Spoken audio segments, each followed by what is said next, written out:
বিএনপিতে ছিলাম, এখন জামাতে যোগ দিয়েছি। আজকে 24 জুলাই আন্দোলনের ছাত্র জনতায় জীবন দিয়ে একজন নাশকতাকে এই দেশ থেকে প্রচার করে বিদায় করে ভারতে পৌঁছে দেওয়া হয়েছে। সেই জুলাই যুদ্ধ বাংলাদেশে কোনো ব্যক্তি আজ পর্যন্ত স্বীকার করে নাই।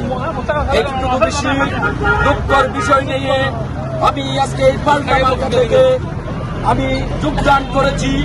আমার জীবন যদি চলে যায় এই পাল্টা মার্কার থেকে আমাকে ইনশাআল্লাহ কেউ চলে যেতে পারবো না। আমি বাংলাদেশ জামাত ইসলামকে যোগদান করেছি যে এই জন্য আমি যুবদল অর্থ সম্পাদক ছিলাম 5 নম্বর ওয়ার্ড শাখা।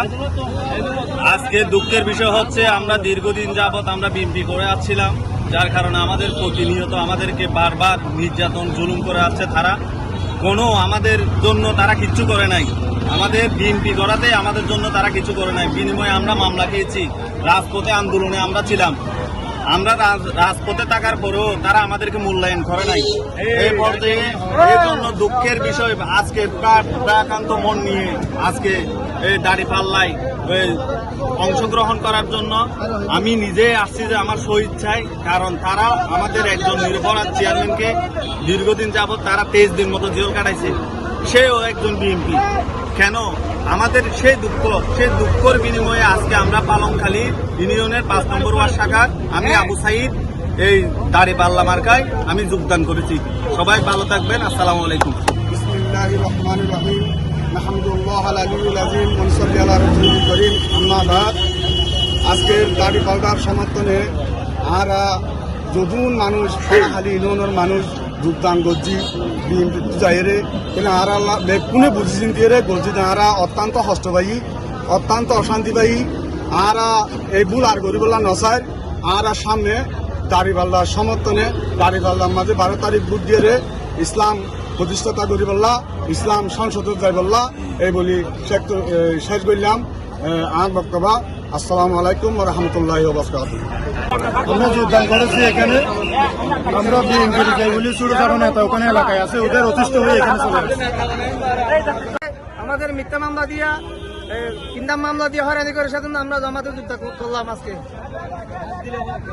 আপনি কোনো পদবিতে ছিলেন কিনা? আমি পদবি যারা যারা নামাজ পড়বেন যাইয়ের বেশ করে নামাজ পড়লাম, নামাজের পর যথারীতি আর জনসভা আবার শুরু করতে হবে।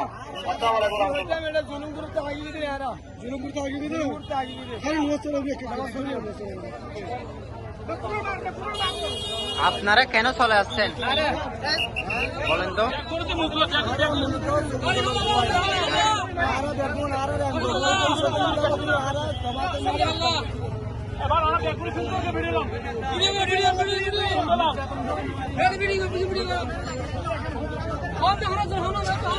আপনারা কেন চলে আসছেন বলেন তো?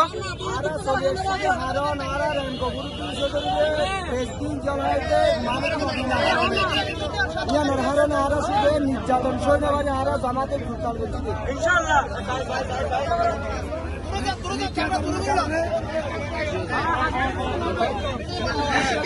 আয়োজন